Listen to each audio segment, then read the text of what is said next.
Hi, this is Jim from Vintage Guitar Hunt. Anyway, I just wanted to talk about some old parlor guitars, American-made 12-fret acoustics. These are two models I have right now, both very, very cool in their own way, but both very different. And that's what I thought was so interesting to talk about, is that here we have two guitars made by pre-war American guitars made by different manufacturers, have similar attributes but are actually fairly different once you play them, and both cool and usable in their own right. The one on the left is something I recently picked up. It's called a Sterling. It's a Birch body. It looks like a Birch top as well to me, and probably from the mid to late 1930s.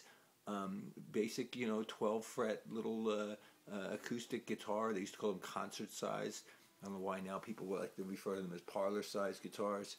And then the one on the right is not branded, but it's either a Regal based on the headstock, as you can see there, or a Deering, which was actually a banjo company, but I've seen Deerings that look very similar to this. So I'm just going to give you a quick little run through and give you an idea about the difference between these two, and I'm just going to move the camera over here so we can get a sense of it. So here's I'll keep referring to it as a Deering, even though if you guys know your headstocks, you know that could be a Regal, but it's very hard to say. I'm guessing this is from around 1940, so I call it pre-war because we didn't actually get into the war until 1941. But it's a 12 fret. It's got the 3 dot markers on it, and this one is actually on the 10th fret, which is more similar, people know, from the Oscar Schmidt guitars that were built in New Jersey, but different people put them on different places. My guess is that it makes it a Deering is because on banjos you have a 10th fret marker, so that would make perfect sense. Anyway, very cool guitar, great for slide, of course, and some finger pickers would also like it, but man, the action on these babies is way high, so I just always considered them to be slide guitars.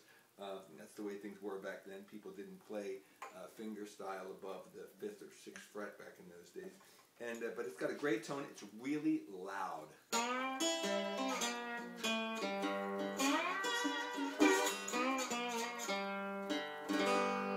I have these both tuned to the same open B.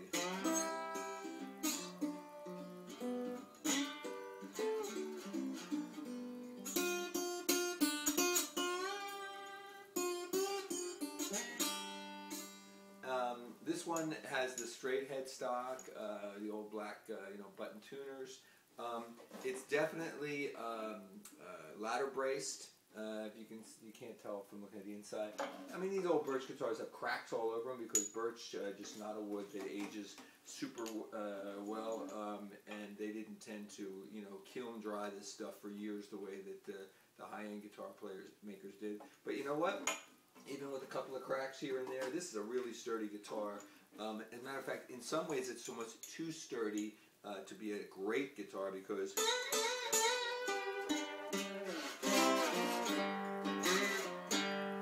what happens is then you kind of lose some of the resonance. It's nice and loud, it's nice and bright, it's a sharp, cool old guitar, but it doesn't have some of the subtleties that, say, like an old Washburn or a really old Martin or something would have.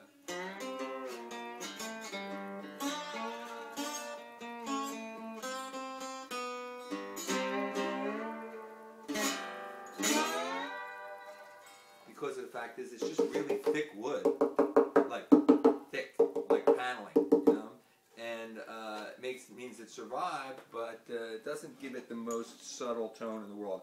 I love this guitar. If you can get a good deal on one of these, I would recommend grabbing it in a heartbeat.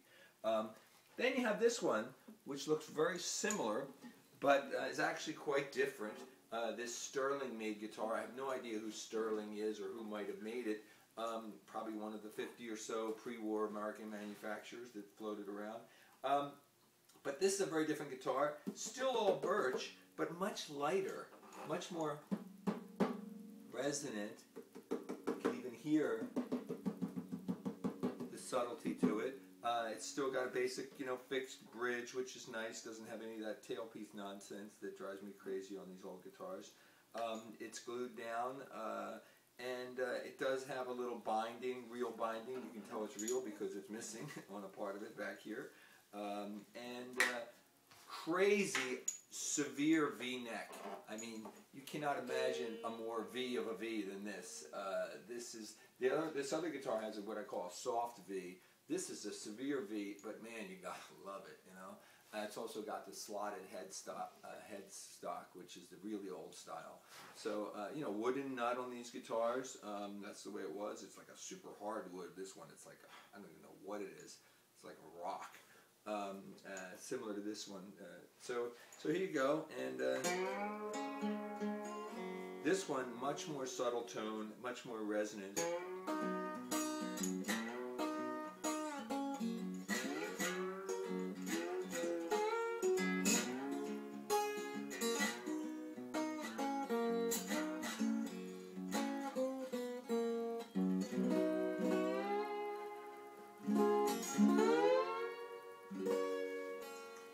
Not as loud, but definitely a lot more overtones, a lot more kind of harmonics to the sound,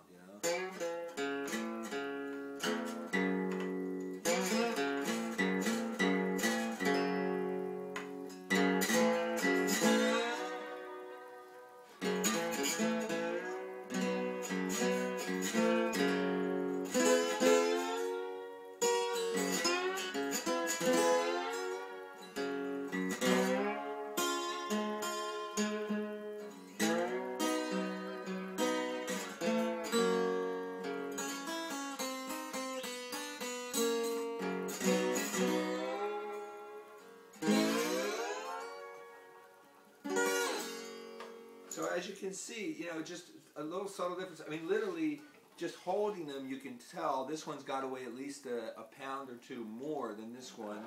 The thickness of the wood makes all the difference. There's also a possibility, crazy possibility, but a possibility that this guitar could actually be X-braced, because this ladder joint I'm looking at right here, or this joint brace, is really at an angle. Almost looks like it goes like that. I would guess it goes like this, which if you guys, have ever seen the inside of these, that could be an X-brace guitar. So that would make all the difference in the world, of course, as to the resonance of these things,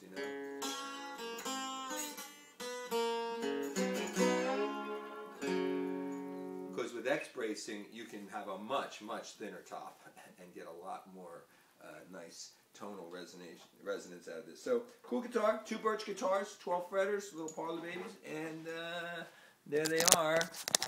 Sorry about that, and just wanted to give you an idea about what might be out there for you. Thanks.